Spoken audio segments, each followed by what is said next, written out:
Hello guys, कैसे हैं आप लोग। सो गाइज, एक्सेल के सीरीज में हम अगला पार्ट देखेंगे। तो हमने लास्ट पार्ट में फॉर्मेट तक कंप्लीट कर लिया था। ठीक है, रीनेम करना, कलर चेंज करना, टैब वगैरह के, रो कॉलम हाइड करना, ये सारी चीज़ें हमने देख ली थी। सो नेक्स्ट ऑप्शन है ऑटो सम। इसमें काफ़ी सारे ऑप्शंस हैं, एवरेज है, काउंट नंबर, मैक्स, मीन। ये सारे फॉर्मूलाज हम फॉर्मूला वाले टैब में, यानी इस वाले टैब में हम सारे एक एक करके सीखने वाले हैं। बट ये ऑप्शन यहाँ पे है तो इसको बता देता हूँ। तो जैसा कि देखिए, ये टोटल है, इसको मैं हटा दे रहा हूँ यहाँ से।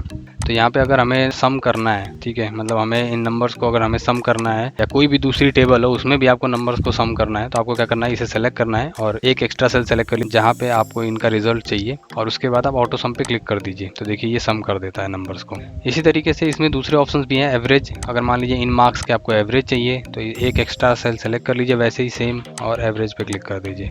अगर आपको मिनिमम नंबर चाहिए इसमें से, जैसे सपोज करिए इनमें से हम जानना चाहते हैं कि सबसे ज़्यादा मार्क्स किस बच्चे के हैं हिंदी में, तो हम यहाँ पे गए, मैक्सिमम पे क्लिक किया तो देखिए 88। इसी तरीके से अगर हमें मिनिमम चाहिए कि सबसे कम किसका है, तो यहाँ पे जाएंगे और मिनिमम पे क्लिक कर देंगे तो देखिए 56 सबसे कम है। तो देखिए, काउंट नंबर में क्या है कि आपने बहुत सारा डेटा सेलेक्ट कर रखा है, या नंबर सेलेक्ट कर रखे हैं, या टेक्स्ट और नंबर दोनों ही सेलेक्ट कर रखे हैं, और आप जानना चाहते हैं कि इसमें जितना वीडियो डेटा हमने सेलेक्ट किया हुआ है ये टोटल कितने नंबर्स हैं। तो एक लाइन से आप ऐसे सेलेक्ट कर लीजिए। अब जब काउंट पे आप क्लिक करेंगे तो वो काउंट करके बता देगा कि कितने नंबर्स लिखे हुए हैं इसमें। जैसे ही इसमें देखिए मैं कोई टेक्स्ट लिखूंगा, जैसे मैंने इसमें ASD टेक्स्ट डाल दिया, एंटर किया, तो देखिए यहाँ पे 4 आ गया, क्योंकि इसमें टोटल 5 नंबर्स थे और एक में टेक्स्ट आ गया, तो ये नंबर्स काउंट करता है सिर्फ। सो नेक्स्ट ऑप्शन है फिल। तो फिल ऑप्शन का यूज देखते हैं। जैसे सपोज करिए कि मैं इसमें से ये नंबर्स हटा देता हूँ, ठीक है। अब देखिए, इसमें एक में हम फॉर्मूला लगा चुके हैं और इसी फॉर्मूले को हमें कॉपी करना है नीचे वाले में। तो वैसे तो हम यहाँ से ड्रैग करके भी इसको यूज़ कर लेते हैं, बट आप यहाँ पे इस पर क्लिक करिए, फिल पे जाइए और डाउन कर दीजिए। तो देखिए, जो चीज़ ऊपर होगी वही सेम चीज़ कॉपी हो जाती है। सेम यही चीज़ अगर मैं यहाँ पे करूँ और डाउन करूँ तो देखिए ऊपर वाली चीज़ कॉपी हो जा रही है।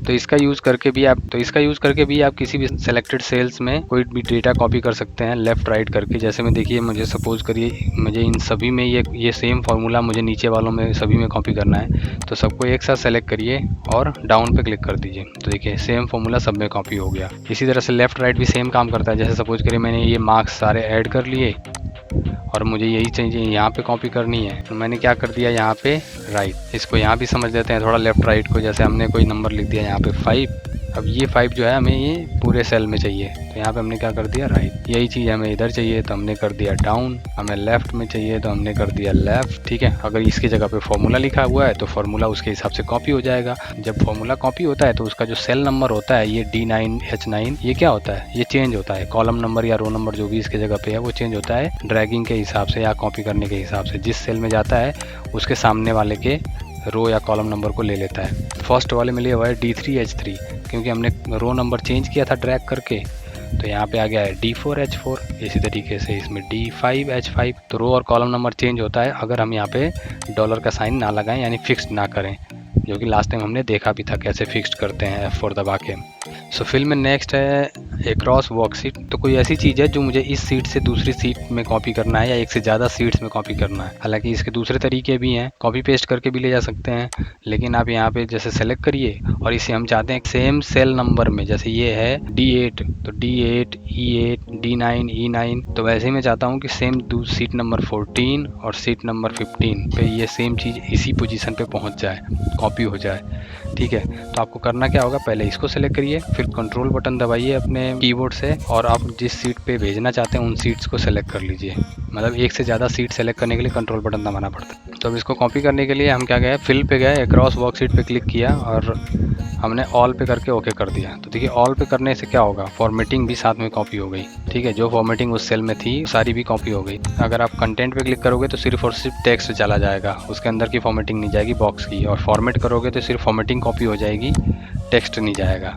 सो नेक्स्ट है सीरीज। तो देखिए, सीरीज़ में कई सारे ऑप्शंस हैं, इसको हम कई तरीके से यूज़ कर सकते हैं। तो पहली बात तो इसको रो में यूज़ करना है या कॉलम में, तो यहाँ पे ऑप्शन दिया हुआ है। अगर बाय डिफ़ॉल्ट आपने पहले ही जैसे टाइप कर दिया, जैसे सपोज़ करो मुझे टेबल लिखना है 7 का, तो मैंने 7 लिखा और इसके बाद हमने इसको सेल्स को सेलेक्ट करें जहाँ पे हमें टेबल लिखना है। हम यहाँ पे गए, सीरीज़ पे गए, 7 की टेबल लिखनी है तो यहाँ पे डाल देंगे 7, और कहाँ पे जाके इसको स्टॉप करना है 70 पे, ओके कर दिया। ये देखिए, सेम सिचुएशन में अगर हमें किसी और नंबर का लिखना है, या हमें टेबल नहीं भी लिखनी है, हमें कोई नंबर लिख दिया गया है और उसमें कुछ स्पेसिफिक अंतर के साथ हमें नंबर्स की सीरीज चाहिए, तो कितने नंबर का गैप देना है वो नंबर यहाँ पे आप डालिए। जैसे 9, लास्ट वैल्यू कहाँ तक लेके जानी है, तो आपने देखिए सेल अगर आपने जिस हिसाब से सेलेक्ट किया होगा उसी हिसाब से नंबर आएंगे। ठीक है, ऐसा नहीं है कि आपने यहाँ पे 5000 डाल दिया तो ये आगे अपने आप बढ़ जाएगा, आपको सेलेक्ट करना पड़ेगा। तो मैंने सपोज करो यहाँ पे 100 डाल दिया, तो 9 के अंतर के 3 के बाद 100 के बीच में जितने भी नंबर बनने चाहिए वो बने। ठीक है, और आगे भी बन सकते थे, जितना हमने सेलेक्ट किया था बस उसी को उसने फिल किया। 3 + 9 12, 12 + 9 21, 21 + 9 30। सो नेक्स्ट है सीरीज़ में ग्रोथ। तो ग्रोथ में क्या है, इसमें भी ऐसे ही है, सीरीज़ ही बनाते हैं, लेकिन इसमें ये मल्टीप्लाई करता है। जो आप यहाँ पे नंबर दोगे, ठीक है, जैसे मैंने 5 दे दिया और स्टॉप वैल्यू मैंने दे दिया 200, ओके कर दिया। तो देखिए 5 को पहले 3 से मल्टीप्लाई किया तो नंबर आया 15, फिर 15 को 5 से मल्टीप्लाई किया तो 75, 75 को 5 से मल्टीप्लाई करेंगे तो 200 से ऊपर हो जाएगा, इसीलिए अगला नंबर आया ही नहीं, क्योंकि हमने जो लिमिट दे दी थी वो 200 दे दी थी। अब हम इसको बढ़ा देते हैं, अब जैसे हम लिमिट 500 कर देते हैं, यहाँ पे जाते हैं तो यहाँ पे हम 5 ही दे देते हैं और यहाँ पे हम देते हैं 500। ग्रोथ पे क्लिक करिए, ओके कर दीजिए, तो देखिए 375। अब 375 को 5 से मल्टीप्लाई करेंगे, 500 से ज़्यादा हो जाएगा, इसीलिए इसके आगे नंबर्स आए नहीं। तो ये है ग्रोथ ऑप्शन। ग्रोथ के बाद है डेट। तो देखिए कोई डेट लिख लीजिए, आप कोई भी एक डेट डाल दीजिए। उसके बाद आप कॉलम या रो जो भी आपको सेलेक्ट करना है सेलेक्ट करिए, जहाँ पे आपको डेट की लिस्ट चाहिए। अब आप डेट की लिस्ट आप कैसे चाहते हैं, यहाँ पे काफ़ी सारे ऑप्शन मिलेंगे आपको। आप चाहते हैं कि रेगुलर डेट आए 4 के बाद 5, 6, 7, 8, या आप चाहते हैं सिर्फ वीकडेज वाली डेट आए। तो मंडे टू फ्राइडे वीकडेज माने जाते हैं, तो अगर वीकडेज हम लेंगे तो मंडे टू फ्राइडे की जितनी भी डेट्स होंगी बस वहीं आएंगी, सैटरडे संडे वाला नहीं आएगा। तो वीकडे पे क्लिक करके मैंने ओके किया, तो देखिए 4, 5, 6, 7 आया, फिर 8 और 9 सैटरडे संडे है, तो 10, 11, 12, 13, 14, फिर उसके बाद 15, 16 सैटरडे संडे। तो ये चीज़ आप खुद भी चेक कर सकते हैं फरवरी महीने का। इसी में नेक्स्ट है मंथ। तो मंथ का मतलब हो गया कि अगर आपने 4/2/2020 लिया है, अब मंथ कर देंगे तो हर महीने की 4 तारीख को इसमें डिस्प्ले करेगा। 4/3/2020, 4/4/2020, 4/5/2020, तो मतलब मंथ चेंज हो रहा है। ठीक इसी तरीके से अगर ईयर पे क्लिक कर देंगे आप तो सिर्फ ईयर चेंज होगा, डेट और मंथ सेम रहेगा। इसके बाद है जस्टिफाई। तो जस्टिफाई देख लेते हैं। तो जैसे सपोज करिए आपने यहाँ पे कोई एक टेक्स्ट लिखा हुआ है और ये देखिए आगे जा रहा है, तो हम यहाँ पे इसको कॉलम को वैसे बढ़ा सकते हैं, लेकिन अगर हम नहीं बढ़ा रहे हैं और हम चाहते हैं कि नहीं ये नेक्स्ट सेल में आ जाए नीचे की तरफ, ठीक है, अब यहाँ पे जाइए जस्टिफाई पे कर दीजिए। तो ये एक छोटा सा टेक्स्ट है, अगर एक से ज़्यादा सेल में ऐसे ही बहुत सारे टेक्स्ट लिखे हुए हैं तो उन सब में एक साथ अप्लाई कर सकते हैं आप। उसके बाद लास्ट ऑप्शन है फ्लैश फिल। तो देखिए फ्लैश फिल भी काफ़ी इंटरेस्टिंग है। तो फ्लैश फिल को हम कैसे यूज़ कर सकते हैं, आप यहाँ पे जाएंगे तो इसका शॉर्टकट शो करेगा Ctrl+E। तो ये थोड़ा इंटेलिजेंट ऑप्शन है एक्सेल का। जैसे सपोज करिए हमने यहाँ पे ऐसे ड्रैग कर दिया, तो देखिए ड्रैग में भी एक ऑप्शन होता है ऑटो फिल का, इसको भी जरा देख लेते हैं, फिर हम फ्लैश फिल देखते हैं। तो ऑटो फिल में देखिए कुछ ऑप्शन दिए हुए हैं, हमने इसको ड्रैग किया, यहाँ पे देखिए काफ़ी सारे ऑप्शन आ रहा है। फिल फॉर्मेटिंग ओनली, फॉर्मेटिंग आ जाएगी, टेक्स्ट हटा देगा। और यहाँ पे फिल विदाउट फॉर्मेटिंग कर देंगे तो सिर्फ टेक्स्ट आएगा, फॉर्मेटिंग नहीं आएगी। फिल वीकडे कर देंगे अगर आप तो वीकडे आएंगे, देखो मंडे के बाद फ्राइडे के बाद सीधे मंडे ट्यूसडे आ गया। तो ये जो फिल ऑप्शन है ये नंबर्स हो या डेट्स लिखी हो या टेक्स्ट लिखे हो, ये सब पे आता है, अलग अलग ऑप्शन में आता है, अलग अलग तरीके से आता है। तो अब हम फ्लैश फिल देखते हैं। तो इसमें जो हमें डेज लिखे हुए हैं इसमें हमें सिर्फ शुरू के हमें 3 कैरेक्टर ही चाहिए। तो हमने क्या किया, MON लिखा, एंटर किया, और उसके बाद नीचे एंटर करने के बाद हमने Ctrl+E प्रेस कर दिया। तो देखिए फ्लैश फिल ऐसे ही काम करता है। तो देखिए ऑटोमेटिक आ गया ये फ्लैश फिल काम करता है ऐसे। हमने चूंकि शुरू में MON जो है वो स्मॉल में लिखा था, इसलिए सारे स्मॉल में आए। तो अब सपोज करिए मुझे कैपिटल में चाहिए, तो मैं क्या करूँगा, कैपिटल में लिखूँगा MON और Ctrl+E प्रेस करूँगा। तो ये देखिए कैपिटल में आ गया। ये देखिए ये तो शुरू के 3 डिजिट आ रहा था, अब हमें लास्ट के 3 डिजिट चाहिए, तो मैंने देखिए Ctrl+E दबाया तो ये आगे से ही काउंट करता है। तो इसने ये देखा कि हमने ना 3 कैरेक्टर छोड़ के डे लिया था, इसको ये लगा कि मंडे के बाद MON 3 कैरेक्टर है, उसके बाद हमने DAY 3 कैरेक्टर लिए थे।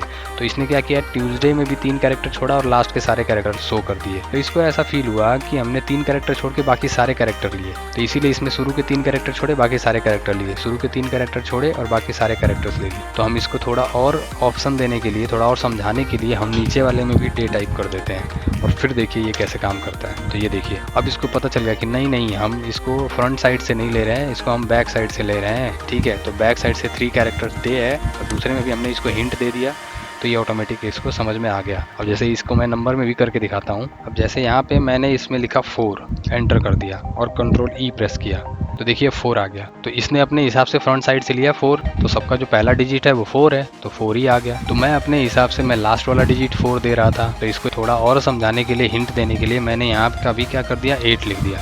और जैसे ही मैंने यहाँ 8 लिखा, देखिए इसने ऑटोमेटिक सबके लास्ट डिजिट को ले लिया। तो इस तरह से इंटेलिजेंट तरीके से आप फ्लैश फिल का यूज कर सकते हैं। आप मल्टीपल ऑप्शंस उसे दे देंगे, अगर एक से ज़्यादा 2 कैरेक्टर में चाहिए, 3 कैरेक्टर में चाहिए। यहाँ तक कि ये ज्वाइंट भी कर देता है टेक्स्ट को, जैसे जैसे यहाँ पे लिखा हुआ है ऋषि, यहाँ पे लिखा हुआ है टेक, यहाँ ज्वाइन करना है।